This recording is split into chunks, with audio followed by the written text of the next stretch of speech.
Next up, we have another professor from outside the typical departments of biomedical engineering and arts. We have Professor Karen Loyd. She is an art historian whose research focuses on art patronage, production, and politics in 17th century Italy.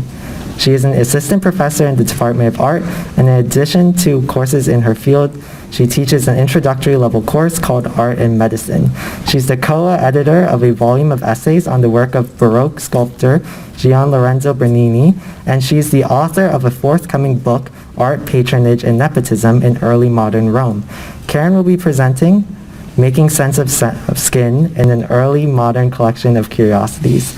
Please welcome on stage Professor Loyd. Hello, everyone. Thank you for joining us today. This is Heine. And thank you to Professor Nagasawa for the invitation to speak today and to share some of my work with you, and for the opportunity to learn more about the wonderful collaborative work being produced here at the university. It's truly exciting. I'm going to tell you a very little bit about a topic of my recent research, which explores how a collection of art and natural objects was used to cultivate political power in Rome in the 17th century.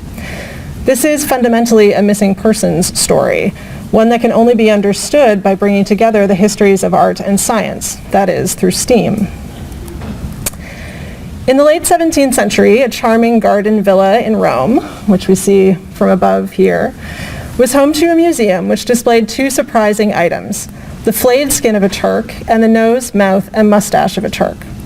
Beyond the descriptions we see here from an inventory of the museum's contents and a few brief mentions from travelers who visited the villa, we do not know anything more about these preserved human remains. They are, perhaps thankfully, long lost. We do know, however, who they belonged to and what they were displayed with, which offers opportunities for understanding the meaning that they held for contemporary viewers and what significance they may offer for us now. The collection belonged to a cardinal who was also a nephew of the Pope, in short, one of the most powerful people in Rome. His name was Flavio Chigi.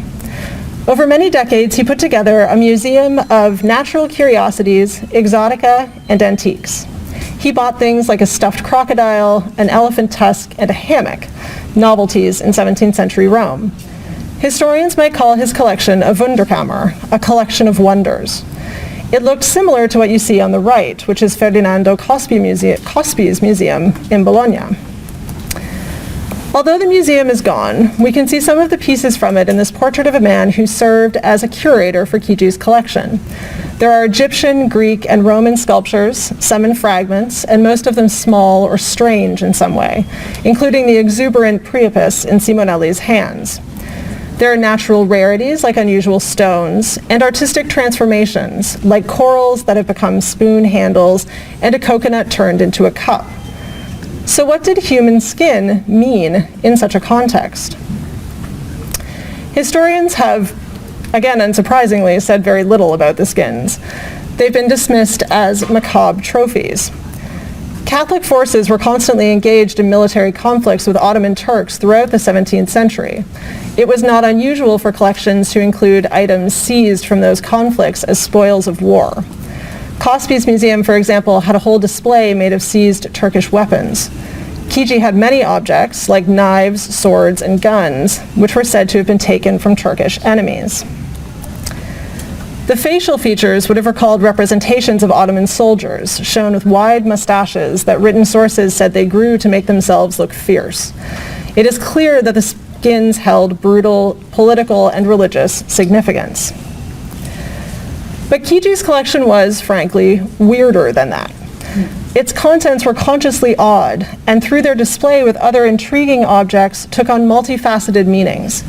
The skins, grisly as they may have been, were the raw material for intellectual curiosity and performances of cultural power. So let me suggest just a few of the ways in which they might have been understood. Chigi's collection was full of Turkish clothing. Beside the skin was a complete outfit in a rich scarlet fabric trimmed with gold, accompanied by a turban, a gold silk belt, and a sword. Contemporaries associated the Turkish world with luxury textiles and ornate patterns, as in the fresco on the left. Chigi might have used the clothing as costumes in the elaborate theatrical productions that he sponsored. Seen alongside Turkish clothes, the skins would have made for a complete, deeply unsettling Turkish character, as might have been seen in one of Kiji's plays. The skins may have recalled other festivals, like the so-called Saracen joust, when combatants took aim at a mannequin dressed as a Saracen, a contemporary phrase meaning an Arab or Muslim. The skins could evoke a world of festivities and public performance that were also displays of political and cultural power. The Turkish skins were fragments, which could be imagined into some new form. Something similar was physically done with pieces of ancient sculpture, like the one shoved under the table in front of Simonelli in the portrait. Kiji owned a sculpture made up of ancient fragments and new additions, showing the god Apollo flaying Marsyas, a satyr who dared to challenge him to a musical contest. In the 17th century, Marsyas, like the Turks, was understood to represent incivility and heresy. Kiji's Turkish skins made him another Apollo, a merciless protector of faith and cultural refinement. Finally, Kiji's villa served a practical purpose. It was where he went to rest and recover when he was ill. He writes in his letters about how he went there seeking solitude to heal, walking in the garden and rattling the bric-a-brac in his museum. Some items in his collection were believed to have medicinal uses, like serpentine wood, which was thought to be effective against fever. Human skin was also believed to have medical uses. A book on unusual anatomy by Thomas Bartholin explains that cords or belts of human skin could be used against spasms, as well as convulsions and epileptic seizures. Cospi's museum in Bologna had just such a belt, which got its own chapter in the museum catalog titled On Human Leather. It says that the belt was to be worn by women in labor to help ease childbirth and protect against birth defects. We don't know if Kiji's flayed skin was such a belt or cord, but it may well have sparked conversation about the supposed practical uses of human skin. Conversations were, in the end, what collections like Kiji's were all about. They were meant to spark discussion, to bring together the weird and the wonderful, the rare and the intriguing, to show the extremes of what nature and human ingenuity could produce. Kiji's Turkish skins were both human specimens made anew by human hands.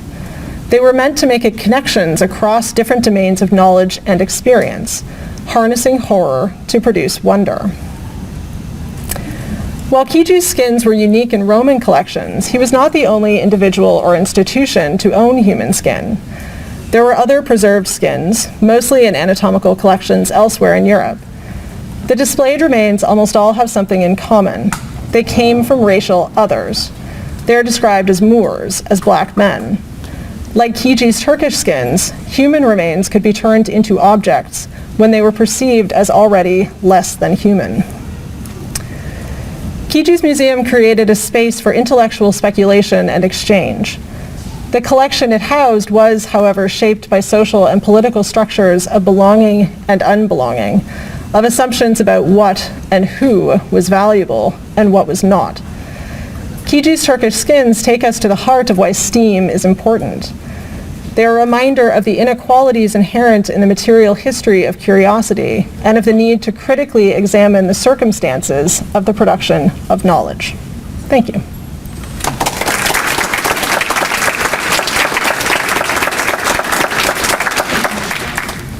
Thank you, Professor Loyd. That was rather intriguing. I've never learned so much about skin, as well as the different theories and thoughts behind what it could represent.